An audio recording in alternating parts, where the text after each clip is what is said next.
Real Madrid 1, Boxing FC 0. Or should I say Real Madrid 1, UFC Dana White 0. Or should I say Real Madrid 1 and Triple H WWE Cody Rhodes, Randy Orton. Acknowledge me. 0. What did I just watch? What the hell did I just watch, bro? This might have been one of the worst games I've watched, wallah, in terms of entertainment standpoint, in terms of just me getting stressed out for no reason, me watching two players get sent off because one person rage baited, foul baited everything towards them for the first time in his career. Wow. But Real Madrid 1, Getafe 0. Let's talk about the game. Let's talk about the lineup, which proved to be not the right decision for Xabi Alonso. Let's talk about why Real Madrid struggled. Let's talk about why Real Madrid came back. And let's talk about the impact players coming off the bench. Before we go any further, make sure you like the video. Make sure you subscribe to the channel because we're getting very close to 100K. And of course, comment your own thoughts, chat, about the game and what you made in terms of takeaways. Real Madrid played with this 11. We had Thibaut, Fede, Eder, Alaba, Carreras, Camavinga, Tchouaméni, Franco, Jude Bellingham, Rodrigo, and Kylian Mbappr. And the first half was very weird. The first half was very slow. No pressure, no intent. The players weren't on it.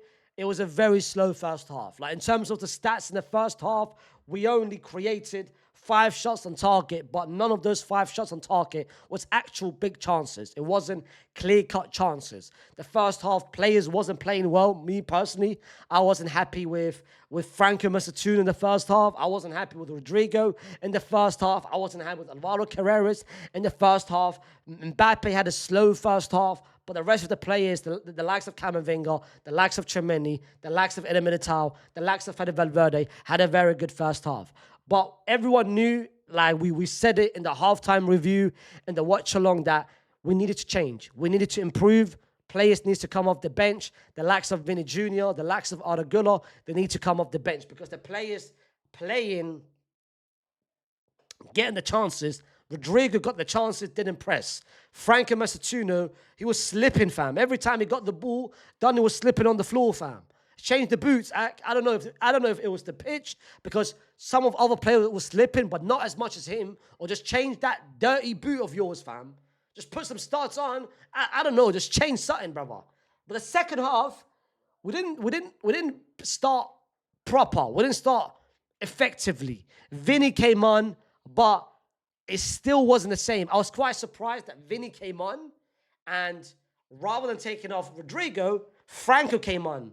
Because then Rodrigo then moved on the right-hand side, which is a very rare occasion to see because normally we don't see Madrid play and Xabi Alonso play this season with Vinny, Mbappr, and Rodrigo as a front trio. Like he's made it very clear that I would rather have Rodrigo playing on the left or as a 10. But in terms of in-game, we kind of got to see Rodrigo drift from the right-hand side as a 10, and he looked very good as a 10. Of course, he played as a 10 with Brazil when Brazil beat South Korea, and I think he scored a goal or assisted something else.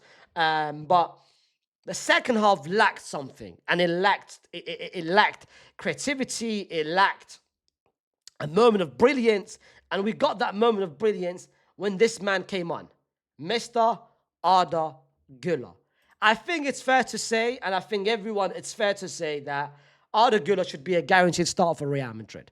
And I'm kind of happy this kind of game happened because I've seen a lot of Madrid fans online say that Arda Guler should not be starting for Real Madrid. And first of all, I don't understand what you're watching. I don't know. I don't understand if what you've been watching this whole season. And if you are failing to realize his importance, his role to this team, then my goodness gracious, I don't know what game you've been watching. Because this guy's importance is massive. Not only in terms of the midfield, not only in terms of the creativity, but Mbappr loves him. And he understands Mbappr more than anything else. When he gets the ball, his first thing, and Mbappe's first thing is get me the ball. Because Mbappr, when he sees Arda Guler gets the ball, he is running. He is running in behind. He's making his runs. He's not dropping deep because He understands he's got someone that can pick up a pass and can find him at any given moment. It's not like when Franco gets the ball where he has to drop deep and maybe connect with him, link up with him, or ask for the ball, demand for the ball, and he has to do the whole creation by himself. Instead, he understands when Arda Guler gets the ball, he knows he can run because that ball is getting to him. And we witnessed it from the goal itself. Great pass. Of course, he got the ball, turned, and he managed to find a great pass in between two defenders, and Mbappr finished it. And of course, Getafe, I'll talk about the red cards. Don't worry, I will talk about the red cards. But at one point, it was 9 versus 11. We looked very complacent. Bro, why is it that Getafe had a moment towards the end of the game where they could have snatched a draw, where they could have snatched an equalizer? That should never, ever happen. Never, ever happen. We should never be in a position where we're letting an opponent with 9 players score against us. And not only could have that resulted to us conceding, that could have resulted to Thibaut Courtois getting injured. Because Thibaut, the Getafe player, connected with Thibaut's knee, and Thibaut felt pain. And I don't know how serious it is. Of course, he stood up. He continued playing towards the last 30 seconds of the game, but it wasn't good enough. The way we ended that game against 9 players, it wasn't good enough. It was unacceptable. Unacceptable. I wasn't happy with it at all. Now, before we talk about player performances and who impressed and who didn't, let's talk about the red cards. The first red card is from Niam. Niam was on the pitch for 20 seconds before he got sent off. Niam had no intention to get the ball, to tackle the ball, to chase Vinny, to run after Vinny, to go anything above Vinny. You could clearly see all of the Getafe players had some sort of a weird agenda or weird obsession with Vinny. Because it started when Vinny came on the pitch. Vinny came on the pitch and he had an altercation with a defender. And that led to a foul. Prior to that, Vinny was saying something to the defender. Vinny really truly rage baited. He foul baited the defender and he managed to get a foul. But one thing which I loved about Vinny, he didn't go back and forth. He didn't argue. He wasn't upset when he got fouled. He didn't go after him. He didn't complain to the referee. He just stood still, was silent, continued walking inside the box. And it happened again straight after that. Once again, Vinny gets a foul and he reacts to the foul like nothing has happened. And again, he actually foul baited. He basically baited the defender. He rattled the defender to foul him. So it worked with 2 players. Niam came on. I don't know what Vinny must have said to Niam or what Vinny probably said. Brother, I've played against you a couple of times. You're not going to defend against me. You're not going to save me. You're not going to do anything. What Niam did straight away, this Donny put a Triple H Randy Orton Batista slam towards him, Ak. I don't know what he was doing. Yes, you can say it wasn't a red card because he didn't connect with the thing. But at the same time, this had nothing to do with the ball. This was outside of the ball. It was outside of the play. It was outside of any sequence. This Donny just wanted to hurt Vinny Jr. I mean, if you're not going to give a red card for that, then what kind of red cards are you giving then? Imagine you've got a player who hits me randomly out of no reason, and you expect him not to get a red card. The rules of the game clearly states that if you foul someone outside of the play when he doesn't even have the ball, bro, that's easily a red card.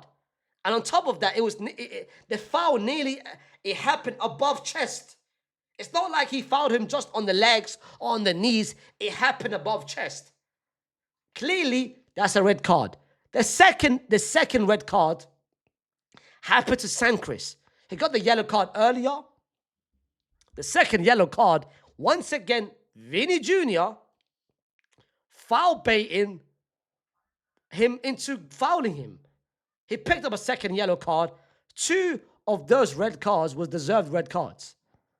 I don't understand how anyone can say it wasn't red cards. It's clearly a bias into it. It's clearly agendas. It's clearly narratives.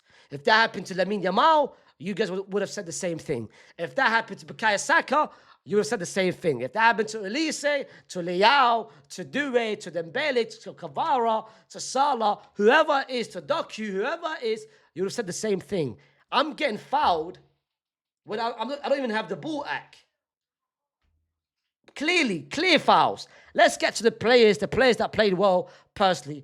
Thibaut Courtois, he had a very, very quiet game, except for maybe that last minute save that he had to make crucially.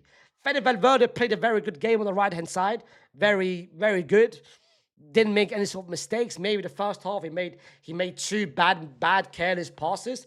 Other than that, I think he was very impressive going forward and defensively. And Militao was one of our best centre backs. David Alaba, I was actually very impressed with him in the first half, and I don't understand why he went off. Maybe Alonso doesn't want to risk him too much. Maybe he had a knock. Maybe he was injured. Maybe he saw something else tactically.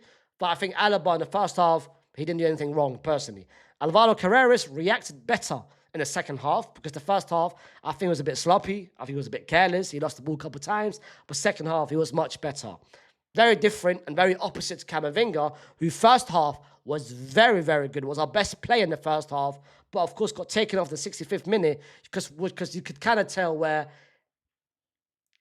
he didn't have the 100% match fitness and match sharpness, because the second half he lost the ball a couple of times, made couple wasteful passes, but was okay. For me, he was one of the best players. Chemeni, very impressive defensively, secure as ever, on the ball, made the right passes, but sometimes was a bit slow with it. Should have maybe released it a bit quicker. Franco Messatuno, I wasn't impressed at all. He was forcing it. He was slipping on the floor. He was just not doing the right decisions.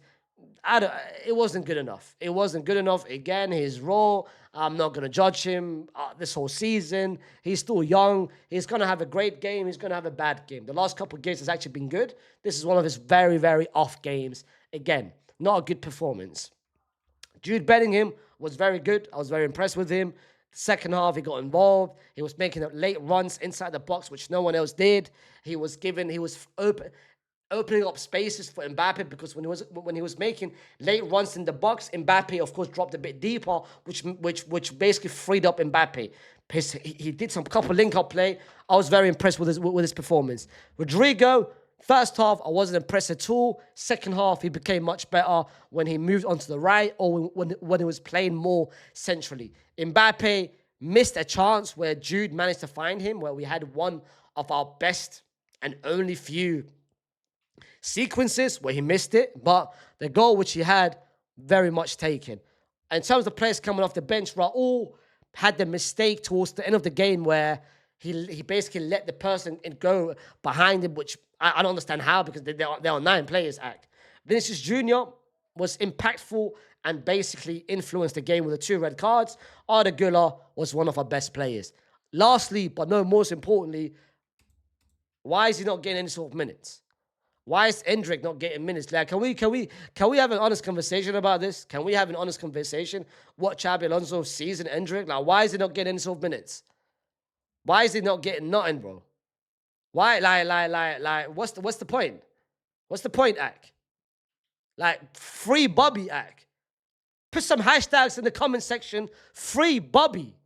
But make sure you like the video. I'll be back tomorrow with a Real Madrid and Juventus preview video alongside a Juve fan. And of course, on my second channel, I will be giving you guys my Champions League Game Week 3 predictions. Make sure you like the video. Make sure you subscribe to the channel. And I'll see you tomorrow with 2 videos.